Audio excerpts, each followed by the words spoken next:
Bonjour, tu t'intéresses peut-être au développement durable, à la planète, tu t'intéresses peut-être aussi aux nouvelles technologies. Alors surtout, reste avec nous car des lycéens et des lycéennes m'ont soumis des questions qu'ils se posent sur la série STI 2D et je vais essayer de leur répondre le mieux possible. C'est parti, première question.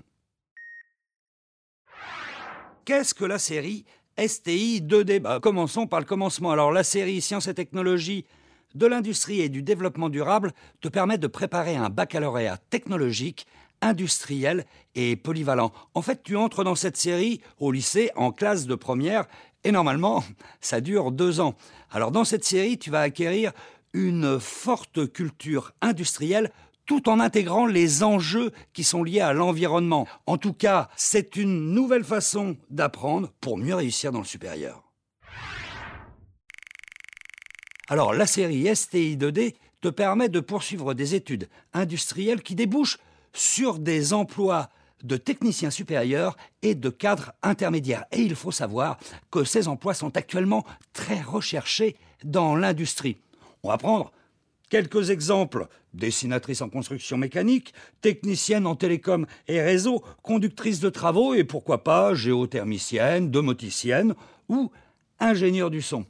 Avec ce bac, tu peux préparer une formation supérieure à Bac+2, un BTS, brevet de technicien supérieur, ou encore un DUT, diplôme universitaire de technologie. Et ensuite, tu peux opter pour une licence professionnelle, c'est-à-dire Bac+3. En tout cas, ce bac STI 2D t'ouvre les portes de toutes les formations industrielles courtes, quelle que soit la spécialité que tu as pu choisir au lycée. Et puis, si tu es très motivé et que tu as un très bon dossier, tu peux envisager faire une prépa spécifique. Enfin, une fois que tu as ton BTS ou ton DUT en poche, tu peux essayer de décrocher un diplôme d'ingénieur dans une école ou dans une université. J'espère que j'ai répondu à ta question, Jeanne.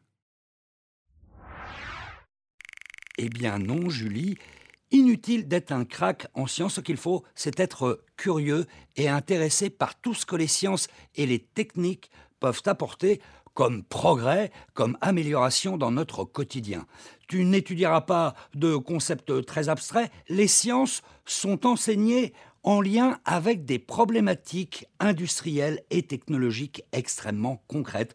Par exemple, les économies d'énergie, les réseaux à haut débit dans les télécommunications mobiles, ou encore le recyclage des produits et l'optimisation de leur cycle de vie, etc., etc.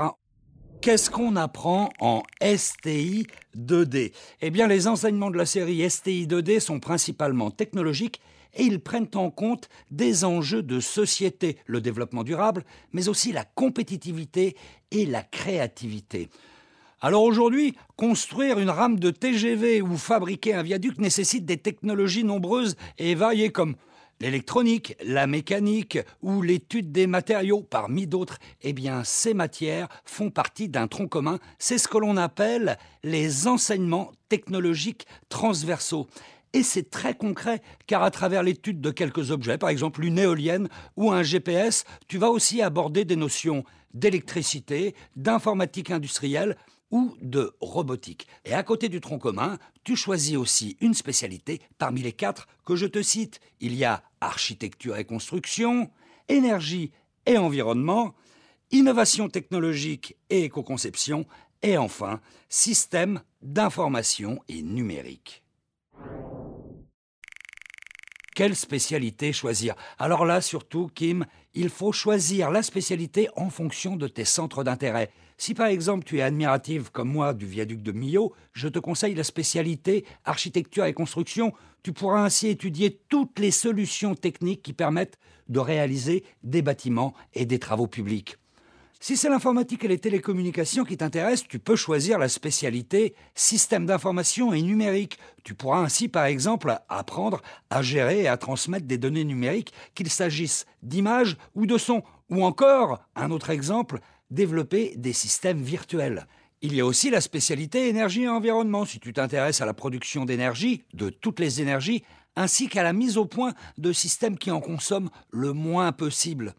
Enfin, si tu te vois participer à la conception d'un nouveau TGV ou à la création de nouveaux objets de la vie quotidienne, je te conseille la spécialité innovation technologique et éco-conception. Les matériaux et les outils de conception n'auront plus aucun secret pour toi. À présent, une question de Jamel qui habite Strasbourg. Il a l'air un petit peu inquiet.